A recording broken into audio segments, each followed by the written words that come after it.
بسم اللہ الرحمن الرحیم۔ حضرت رابعہ بصری رحمۃ اللہ علیہ کو دیکھ کر ایک نوجوان کا فرفتہ ہونا۔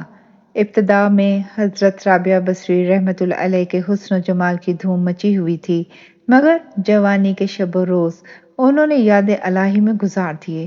ان کے چہرے پر پاکیزگی کی ایک ایسی نقاب تھی کہ دیکھنے والوں کی نگاہیں خود بخود جھک جاتی تھیں۔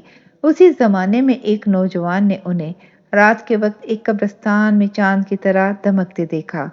وہ آپ کو کوئی غیر مرئی مخلوق سمجھ کے بھاگ کھڑا ہوا، لیکن دوسری صبح جب وہی چہرہ اسے بصرہ کے ایک بازار میں نظر آیا تو عقل و خرد سے ہاتھ دھو بیٹھا اور رات دن اسی کے تصور میں رہنے لگا۔ آخر دل کے ہاتھوں مجبور ہو گیا تو لوگوں سے پتہ پوچھتا ہوا حضرت رابعہ بصری رحمۃ اللہ علیہ کے گھر جا پہنچا۔ آپ کہا کرتی تھی کہ دل کے دروازے ہمیشہ کھلے رکھو، کیا معلوم محبوب کس وقت دستک دے دے، مگر گھر کے دروازے بند ہوں یا کھلے ہوئے ان کی دانست میں برابر تھے۔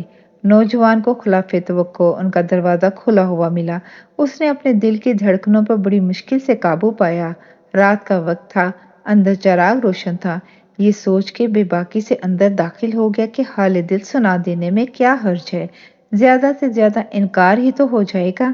واپسی کا دروازہ بہرحال کھلا ہوا ہے، لیکن جب وہ اندر پہنچا تو وہاں کوئی نہیں تھا، البتہ چھت سے ایسی پرسوز آواز آ رہی تھی جیسے کوئی زیر لب ہجر کا رونا رو رہا ہے۔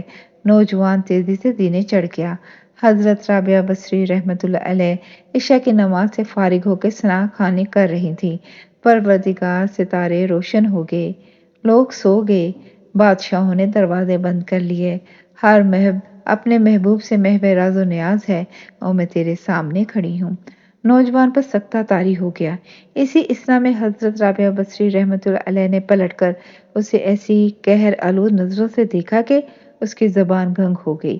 رابعہ بصری نے اس کے چہرے کے قریب آ کر پوچھا، کیا تم مجھ سے شادی کی درخواست کرنے آئے ہو؟ نوجوان نے لرزتے ہوئے ہاتھ سے اپنی زبان کی طرف اشارہ کیا کہ وہ بول نہیں سکتا۔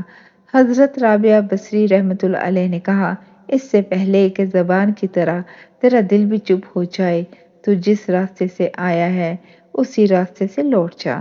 نوجوان صرف آنکھوں سے التجا کر سکتا تھا کہ نیک خاتون، میری گویائی مجھے واپس دے دے، میں تیرے مرتبے سے واقف نہیں تھا، مجھ سے غلطی ہوئی، مجھے معاف کر دے۔ لا علمی ہمیشہ قابل معافی ہوتی ہے۔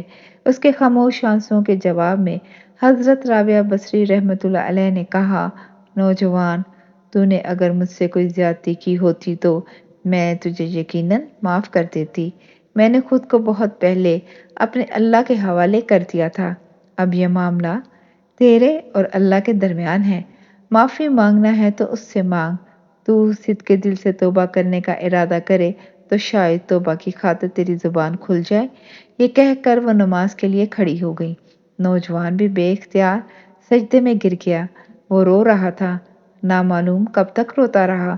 جب اسے ہوش آیا تو زبان کھل چکی تھی اور توبہ توبہ کا ورد کر رہی تھی۔ بصرے کے بازاروں میں سال ہر سال تک ایک مجذوب گرمی، جاڑے اور برسات سے بے نیاز ہو کے دیوانہ وار توبہ توبہ کے نعرے لگاتا رہا۔ اس کے نعروں سے بصرے کی راتیں گونج اٹھتی تھیں اور بچے سہم کے ماؤں کے سینوں میں دبک جاتے تھے۔ آخر ایک دن وہ مجذوب اچانک ہی کہیں غائب ہو گیا، پھر کبھی اس کا پتہ نہیں چلا۔ وہ مجذوب یہی مذکورہ جوان تھا جو حضرت رابعہ بصری رحمۃ اللہ علیہ کی بدولت ہی دربار خداوندی میں مقرب ٹھہرا۔ سیرت حضرت رابعہ بصری رحمۃ اللہ علیہ۔ جزاک اللہ خیر۔